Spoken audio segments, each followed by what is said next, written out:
guys, so today I'm going to show you a very cool trick using this national deck of playing cards by Theory 11. I definitely recommend picking up this deck, and I will definitely leave a link in the description box below for where to get these cards. So without further ado, I am going to show you what this trick looks like.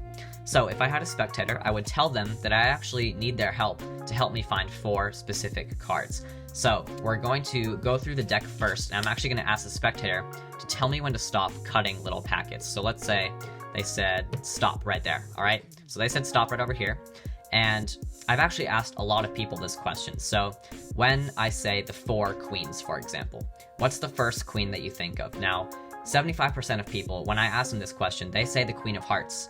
And that's actually really odd considering that's the first queen that you found. That's just really, that's crazy odds right there. So I think this, for the second queen, it's actually all mathematics. If I can try and find the second queen, it's about 12 cards down, 21, it's about like 34 cards down. And if I've done my math correctly, I think I should have found the Queen of Diamonds, the second queen, just like this.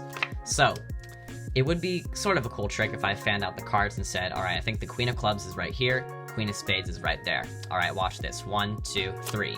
And boom, I would be holding on to the 2 black queens. That would obviously be expected, but since I'm a magician, I definitely have to try and change up the game a little bit, which is why I now have the 2 red queens, meaning that over here, the entire time, should have been the 2 black queens. That was the trick, guys, and now for the tutorial. Alright guys, so this trick is super fun, super easy, and this is the tutorial for it right now.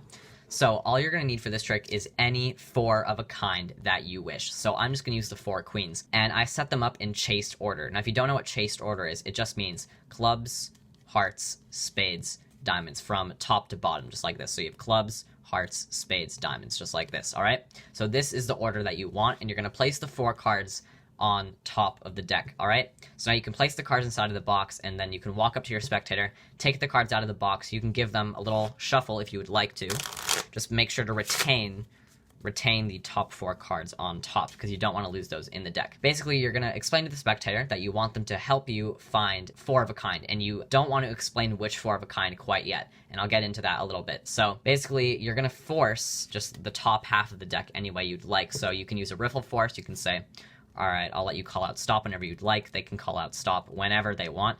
You're going to break the cards at the pinky break and move everything to the top. And now you're going to ask the spectator this question. You're going to say, so if I was going to say the 4 queens, for example, and you're going to do this on purpose because obviously the queens are going to be the cards that you're using in this trick. So you're just going to say, all right, so if I was going to say the 4 queens, for example, what is the first queen that you think of that pops into your head? Now, I've asked this question multiple times, and 75% of the people I asked say the Queen of Hearts. I think it just has something to do with hearts are just like the easiest suit to remember, and also people would favor red cards over black cards. That's what I've found in my research, I guess. So if they say the Queen of Hearts, that's perfect, because what you're going to do is you're going to execute a double lift eventually, and you're going to say, wow, that's crazy considering that's the first queen that you found. But this is what you can do if they don't say Queen of Hearts. So let's say, for example, they say the Queen of Diamonds. So you say, oh, that's cool. I personally think of the Queen of Hearts, and that's really odd considering that's the first one you found. So that's basically your way out of it if they do not say the Queen of Hearts. But trust me, guys, if you do try this, a lot of people will say the Queen of Hearts. So just trust me on that. But if they don't say the Queen of Hearts, you can use that out, basically say, oh, I personally think of the Queen of Hearts, considering that's the first one you found. I think that's pretty strange. You're just doing a double lift here. You're just flipping over 2 cards, show that you found the first queen. So now you're going to flip the double back over. You're going to take the top card and set it down. They think this is the Queen of Hearts, but actually it's the Queen of Clubs. This is a black queen now. So now the next part of the trick is actually my favorite, because you're actually doing 2 things at once. 1, you're finding the second queen, and 2, you're actually setting up for the next part of the trick while you're doing this entire thing. So all you're doing is you're taking the top card here, the Queen of Hearts, you're going to get a thumb break, and you're going to double undercut it to the bottom, or triple undercut it. Basically, you're going to take some packets of cards, move them to the top, and you're going to maintain this break, and then take some more cards, move them to the top, just keep holding this gap.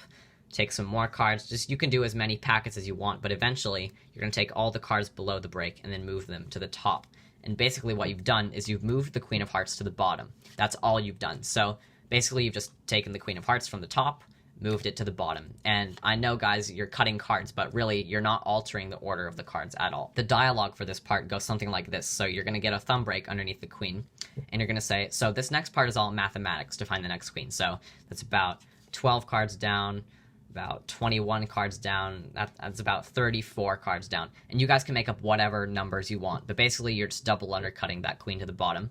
And now you say, if my math is correct, you're going to do another double lift to show that you found the second queen, the queen of diamonds. And you're doing a double lift because you want to show the second red queen. So you show the queen of diamonds over here, and that's also just amazing because you found it. So take the double, flip it back over, take the top card, set it down. This is actually the black queen. So now you're almost done. You have the black queens already set on the table. That part is completely done. So now what you have is actually the queen of diamonds on top of the deck, queen of hearts on the bottom. So now you can do a two-handed fan if you want. I know, guys, I'm not that good at it. You don't have to call me out for that. But trust me, guys, do whatever you want. You can do a fan. You can say, I think the queen of spades is here, queen of clubs is here, or something like that, and then just close up the fan. And basically, since you have the queens here on top and bottom, you just have to hold your thumb and your fingers on the top and the bottom, and all you have to do is toss the deck into your other hand. Now, I think I've explained this in one of my previous videos. I think it was pretty recently. But basically, guys, you're just going to toss the deck, and you're going to hold on to the top and the bottom card only, just like this. So this is just the top and the bottom card. So one more time, you're just holding onto the top and bottom card with your fingers, toss the deck into your other hand, and now you've caught onto the top and bottom card. So if these were the two black queens, that would obviously be pretty expected. But since I'm a magician, I have to change up the game sometimes, and then you can do whatever you want to these cards. You can flick them, do whatever you want, and basically show that you impossibly have the red queens. And then you can gesture to these cards, and you can let the spectator flip these over. Now, actually, I've performed this trick multiple times, and what the spectator does is once they see the red queens here, it takes a second for them to process that they saw them go down here, and instantly they reach for these cards and they flip them over. And when they see the black queens, they go ballistic. They freak out, like, honestly. I've had friends who I performed this trick to, and they think they can catch me on every little thing that I do. But once they saw the red queens were here, they instantly went for these cards just to see if they can mess me up, if I was going to switch out these cards for the black queens later. But when they saw the black queens were actually here, without me even touching them, that was the part that they went crazy for. So trust me, guys, this trick gets insane reactions if you do this right. So hopefully you guys like this card trick. It's really easy, really fun, gets great reactions. So I really hope you guys like this trick, and see you guys for my next video. Bye.